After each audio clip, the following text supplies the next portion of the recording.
Hello दोस्तों, आज मैं आपको एक कहानी सुनाने जा रहा हूँ। एक औरत की शादी एक अमीर ख़ानदान में हो गई, जो कि काफ़ी पैसे वाले, काफ़ी अमीर ख़ानदान था।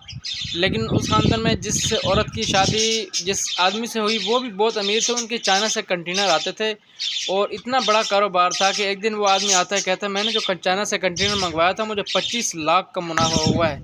तो बीवी कहती है आज तो फिर दाल नहीं खाएंगे, तो फिर आज कुछ स्पेशल खाएंगे।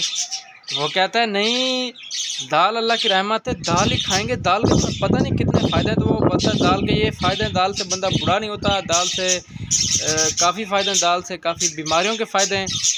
तो और सोचने बैठ जाती है कि रोज़ तो दाल खाते हैं, आज तो कुछ स्पेशल मंगवा लेते हैं, चलो तुम दाल खा लो मैं कुछ और खा लेता हूँ। नहीं नहीं नहीं, जैसे मैं दाल खाऊँगा वैसे भी तुम दाल खाओगी। तो ये आदमी कहता है।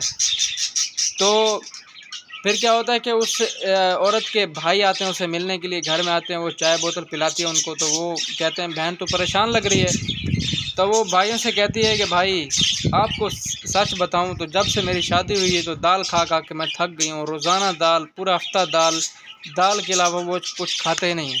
तो अब भाई बहन को सपोर्ट करने के लिए क्या कह रहे हैं कि तू हमारा साथ दे, हम इसको सुधारते हैं, हम इसको जानते हैं इसकी दुम कैसे सीधी होगी। ये कुत्ते की दुम है, ये सीधी नहीं होगी ऐसे। तो उन्होंने कहा कि आप तुम रात के खाने में इसको एक नींद की गोली दे दो, ये सो जाएगा। तो बहन ने कहा कुछ गलत तो नहीं हो जाएगा। वो कह रहे हैं नहीं गलत नहीं होगा।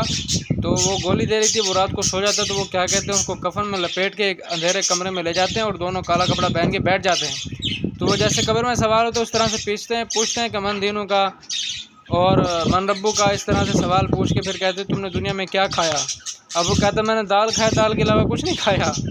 और जब वो कहता है कि मैंने दाल के अलावा कुछ नहीं खाया, तो वो कहते हैं कि जब अल्लाह का फरमान है, अल्लाह ताला ने कहा जो भी हमने चीज़ें तुम्हें नेमत दुनिया में दी हैं उसमें से तुम खूब खूब खाओ, तो तुमने सिर्फ दाल ही खाई है, अब तुम्हें कोड़ों का अजाब दिया जाएगा। तो वो उधर ही बेहोश हो जाता है। उधर बेहोश हो जाता है तो उसे उठाकर फिर वहीं पर जहाँ बेड पे सो रहा होता है वहीं सुला देते हैं। जब सुबह उठता है तो उसकी बीवी उठाती है, झटके से उठता है कि मैं ज़िंदा हूँ। कहती है हाँ अल्लाह ना करे आपको कुछ हो।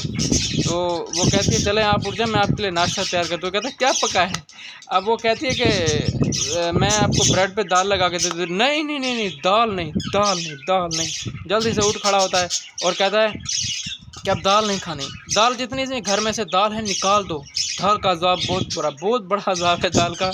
अब मैं बकरा के लेके आता हूँ, बकरे का गोश्त लेके आता हूँ, अब जितनी भी घर में दाल है सब निकाल दो। दाल नहीं, जो बोलोगी वही खाएंगे, दाल नहीं, दाल से छुटकारा। तो ये उन्होंने सबक सिखाया उसको कि वो रोज़ रोज़ दाल खाता था। तो दाल का हशर ऐसा होता है।